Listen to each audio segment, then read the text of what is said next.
Salut!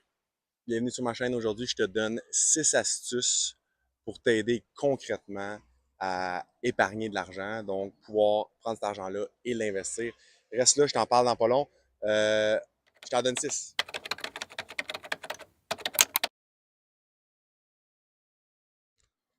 Première astuce que je te donne, euh, essaye d'acheter ton épicerie, les produits que tu utilises en vrac.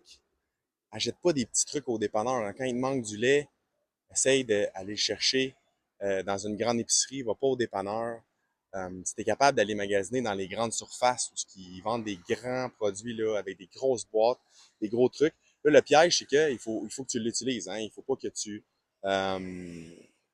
achètes ça puis que ça traîne, puis après ça, c'est plus bon. Hein? Fait que généralement, les fruits, moi, j'aime ça les acheter dans les petits, les épiceries normales, hein? Puis tous les gros produits, donc les viandes, les grosses boîtes de céréales, ben, essayer d'aller en vrac, essayer d'aller dans des endroits euh, qui vendent des grosses boîtes comme le Costco, il y en a plein, là, vous les connaissez.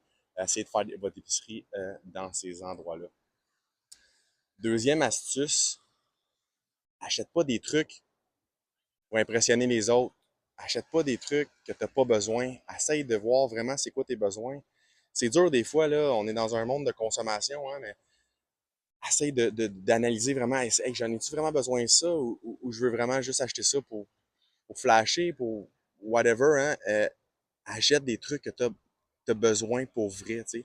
Essaye de penser à tes dépenses puis de voir, OK, ça, j'ai acheté ça, euh, j'en ai besoin ou j'ai acheté ça vraiment pour flasher. Troisième point, oublie ton confort. C'est important le confort, OK, à un certain point, tu sais, faut pas trop être cheap parce que si c'est pas bon, ben, tu sais, ça marche pas, hein, c'est pas mieux, hein. Sauf que il y a des choses qu'il faut que tu n'as pas le choix de brimer un petit peu ton confort pour aller économiser. Ça vient avec. Économiser, c'est pas quelque chose de le fun, hein. Des fois, ça fait mal, ça fait quasiment de la peine, tu sais, mais c'est ça, tu sais, ça revient au point numéro 2. T'en as-tu besoin? Essaie pas de, tu sais, je le dis des fois, essaie pas d'utiliser de l'argent que t'as pas pour impressionner des gens que t'aimes pas, tu sais, c'est important.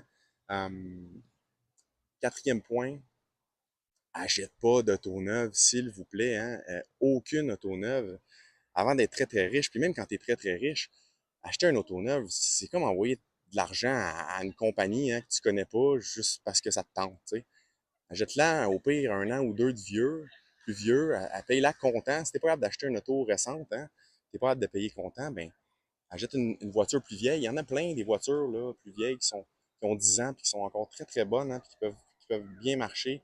C'est dur pour l'ego, hein. Je l'ai fait, hein. J'avais un moment donné, là, longtemps passé, 100 000 de dette. Donc, j'étais 100 000 dans les dettes, puis j'avais même pas de maison. C'était juste des dettes de consommation. C'était fou, là. J'avais un gros pick-up, là, le gros F-150, là. Je me rappelle plus, là, le gros F-150 pour aller dans, d'un trail, là. Puis, tu sais, j'allais même pas d'un trail, tu sais, ça avait pas rapport. C'était vraiment juste pour flasher. Puis, j'ai décidé, là, quand j'ai commencé à changer mon minding, vraiment de descendre ma consommation, vraiment ce que j'avais besoin. Je me suis acheté une Honda Fit, tu sais. J'ai roulé dans une Honda Fit vraiment longtemps. Après ça, un Ford Edge plus vieux, mais tu sais, j'ai adoré ma Honda Fit. Ça m'a permis de me sortir du trou, tu sais, ça m'a permis de me sortir de la merde, puis être capable d'aller investir des sous. Puis là, quand tu commences à investir, au début, c'est difficile, mais éventuellement, tu vois ça grossir et tu réalises que écoute, c'est complètement capoté. Hein? Après ça, c'est ça qui paye ton rythme de vie. Fait que là, écoute, je me suis fait une coupe de points. Là. J'ai un blanc de mémoire. Je vous reviens une seconde. Cinquième point,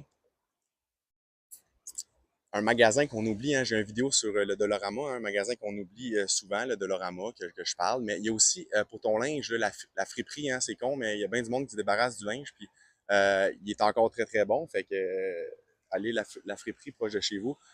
Écoute, j'ai souvent acheté du linge usagé là, à mes enfants, à moi. Bien souvent, le linge, il est brand new, là, carrément, là, c'est neuf, là, c'est comme si ça a jamais été porté. Le sixième, c'est un petit bonus que j'ai mis là. Um, c'est un concept, OK? Tu es la moyenne des 5 personnes que tu te tiens le plus avec. Hein. Tu es la moyenne des 5 informations que tu lis le plus. Tu es la moyenne des 5 choses que tu consommes le plus. Fait que même si tu es quelqu'un qui est vraiment très très bon avec ses dépenses et tout ça, Mais si tu te tiens alentour du monde qui consomme, qui s'en fout, qui sont dans les dettes, puis tout ça, ben, veux pas, éventuellement, même si t'es vraiment bon avec ça va t'influencer. C'est la même chose du côté positif, tu sais. Ça peut être positif, ça, c'est comme ça peut être négatif. Les livres que tu lis, les personnes avec qui tu te tiens, les abonnés que tu as sur Facebook, les abonnés que tu as sur Instagram, YouTube, partout où tu prends ton information, les médias, si tu regardes trop les médias, ben, tu vas commencer à être négatif, tu vas commencer à plus chialer. Tu sais, ça vient avec. Tu la moyenne des 5 personnes que tu te tiens le plus avec, ça s'applique à plein de sphères de ta vie. Fait que ça, garde ça en tête. C'est vraiment important. Puis quand tu comprends ça, tu commences à changer un petit peu ton entourage, les gens que tu tiens plus avec. Il y en a qui vont partir de ta vie, il y en a qui vont arriver. Ben, c'est souvent pour le mieux. Puis tu vas le réaliser toi-même quand tu vas commencer à investir. Fait que, oublie pas, l'argent c'est un jeu. Si tu veux gagner, il faut que tu apprennes à jouer. Abonne-toi s'il te plaît. Si tu aimé ça, like, partage mon vidéo. Puis je te dis à la prochaine vidéo. J'aime vraiment faire ça, ces vidéos-là. Fait que je vais continuer. Ça me permet de libérer un peu mon esprit. J'ai tellement plein d'idées dans ma tête que je pense toujours. Écoute, les vidéos, ça me permet de le lâcher lousse un peu. Je me sens moins dans le besoin d'en parler après avec les gens autour de moi. Fait que si t'aimes ça, like, je vais continuer à en faire. Puis tu peux commenter aussi, me poser des questions. Tout ça, il y en a qui ont commencé à faire ça, puis je réponds à tout le monde. Fait que à la prochaine. Salut, bye.